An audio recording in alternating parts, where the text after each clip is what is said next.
Euh, Salut chers tous, salut chers amis. J'espère que vous allez très bien. Quant à moi, je vais hyper bien, alhamdulillah. Donc, comme promis la fois passée, je vous avais dit que je vous ferai une vidéo sur le système de l'enseignement supérieur sénégalais, le système que nous avons adapté. Alors, avant tout d'abord, pour ne rien rater de mes vidéos, n'hésitez pas à vous abonner et à liker si la vidéo vous a plu. Alors, sans plus tarder, nous allons attaquer le sujet. C'est-à-dire, ce sujet aujourd'hui, il est un peu particulier et il s'adresse particulièrement aussi aux nouveaux bacheliers. Donc, je vous donnerai une explication très simple de ce système pour un nouveau bachelier.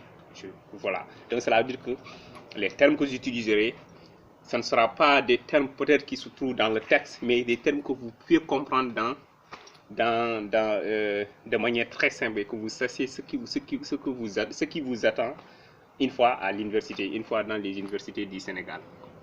Alors, donc, comme promis, c'est le système de l'enseignement supérieur que nous allons parler aujourd'hui, c'est le système LMD, comme on l'appelle, le système LMD. Le système LMD, d'abord, sachez bien que LMD signifie la lettre L, c'est la licence, M, master et D, doctorat.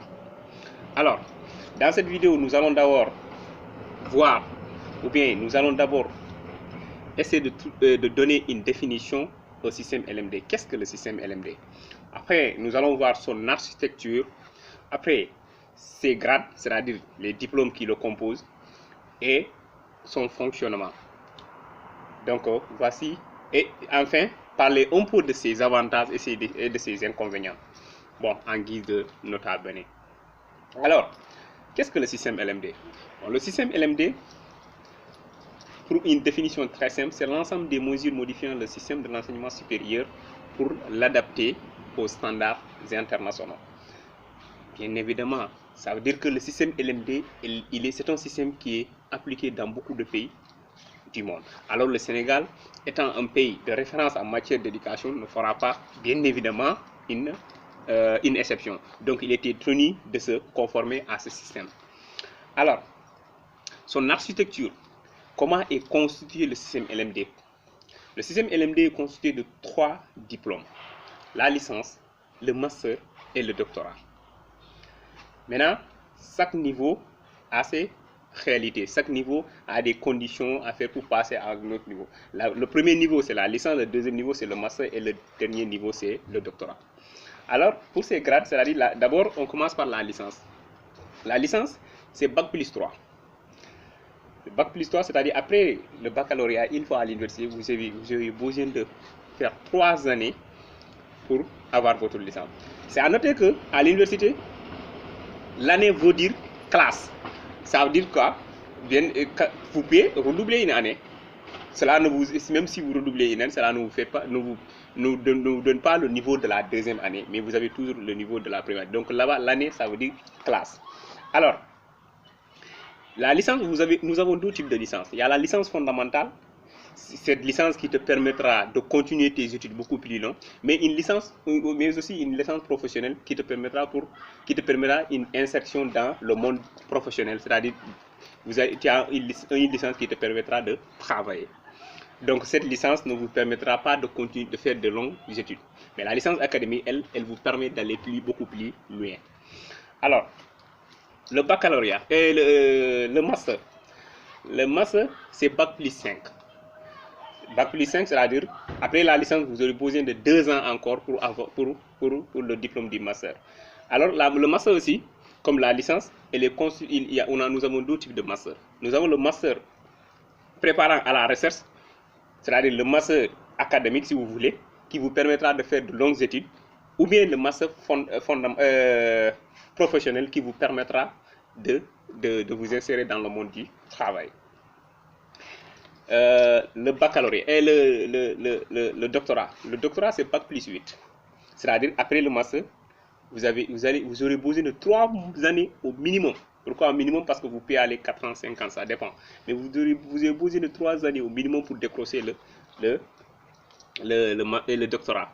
Et le doctorat, c'est là-bas vous allez faire un travail de recherche pour une thèse. C'est-à-dire qu'on vous donnera, au niveau du doctorat, vous aurez à avoir une thèse que vous allez rédiger. Comme en master, vous aurez aussi un mémoire que vous allez rédiger. Mais là-bas, quand vous aurez à faire un master académique, ce sera un master préparant à la recherche. Alors, donc voilà l'architecture du système LM2. 3 diplômes, la licence, le master et le doctorat. Alors après l'architecture, nous allons voir comment il fonctionne. Comment on peut quitter, quelles sont les conditions que nous devons remplir pour quitter la licence, aller au master, et pour quitter le master, aller au doctorat. Alors pour la licence, vous avez 6 semestres. Et chaque semestre est sanctionné par 30 crédits. C'est-à-dire, vous aurez besoin de 30 crédits pour valider un semestre. Et vous aurez besoin donc de 60 crédits pour valider une année, puisque l'année est constituée de 2 semestres. Et donc, pour avoir votre licence, vous aurez besoin de 180 crédits, puisque la licence est constituée de 3 ans, donc 6 semestres. Alors, avant de passer pour le master, parce que là-bas c'est la même chose, mais je vais vous expliquer un peu que veut dire crédit. Alors, crédit, c'est tout simplement ce signe ou bien ce point qu'on vous donne une fois que vous validez une matière, ou bien une fois que vous validez une unité d'enseignement. Parce que dans le système LMD, ce n'est plus les matières, on parle d'unité d'enseignement. Je vous donne un exemple. Supposons, moi, Idrissa, je suis à la faculté des sciences et techniques au département de PC. Et là-bas, j'ai 6 matières, par exemple. Donc, ces 6 matières, ça veut dire quoi? Au premier semestre, on m'a dit que tu as besoin de 30 crédits pour passer en deuxième année. Donc, ça veut dire qu'au minimum, chaque matière, je dois avoir 5 crédits. Ainsi, quand j'ai 5 crédits dans chaque matière, 5 fois 6, 30, donc j'ai 30 crédits pour passer pour valider le premier semestre. Maintenant, comment avoir 5 crédits? Avoir 5 crédits dans une matière, c'est d'avoir une moyenne dans la matière. Peu importe la moyenne, mais il faut avoir une moyenne supérieure ou égale à 10. Quand vous avez 10, vous avez 5 crédits. Quand vous avez 20, vous avez 5 crédits. Quand vous avez 15, vous avez 5 crédits. Est-ce que vous voyez? Maintenant, c'est la loi du tout ou rien. Soit vous avez la moyenne, vous avez vos 5 crédits, ou bien vous n'avez pas la moyenne, vous avez 0 crédit. Il n'y a pas de demi-mesure, il n'y a pas de 2 crédits, 3 crédits, non. C'est-à-dire, quand une matière est notée, quand une matière, par exemple, parce que je parle de la faculté des sciences, bien évidemment. Dans la faculté des sciences, comme vous avez 6 matières, donc bien évidemment, on va donner à chaque matière, au département de PC, bien sûr, à chaque matière 5 crédits. Alors, c'est-à-dire, quand vous validez la matière, vous avez 5 crédits. Mais ce n'est pas parce que vous avez 9, on vous donne 4 crédits, 3 crédits, il n'y a pas. Si la matière est de 5 crédits, donc il faut la valider pour avoir ces 5 crédits. Maintenant, dans certaines facultés ou bien dans certains départements, il y a certaines matières qui ont plus de 4 crédits et 5 crédits qui ont moins de 5 crédits. Mais l'essentiel, ce que vous devez retenir, c'est que une matière est validée si vous avez la moyenne là-bas. On vous donne le nombre de crédits correspondant à la matière si vous avez la moyenne. Alors, donc, voilà en gros, en nota bene, ce que veut dire crédit. Maintenant, en master aussi, vous avez besoin de 120 crédits pour passer en doctorat. Parce que vous avez là-bas, vous allez devoir le faire pendant 2 ans. Et chaque année, vous avez deux semestres. Le premier semestre du master vous prépare à une spécialisation pour la deuxième année. Une fois la deuxième année, ce que vous allez faire là-bas, vous allez vous spécialiser pour pouvoir faire un doctorat sur cette spécialisation. Mais c'est juste des détails. L'important, c'est comment ça fonctionne. Donc, le master, vous avez posé de 120 crédits pour aller en deuxième et au doctorat, pour passer au niveau supérieur. Et le doctorat là-bas, c'est un travail de recherche que vous allez faire. Vous avez une thèse sur laquelle vous allez travailler pendant 2 ans, 3 ans. Une fois terminé, vous devez soutenir. Et ainsi, le système LMD se termine par le doctorat.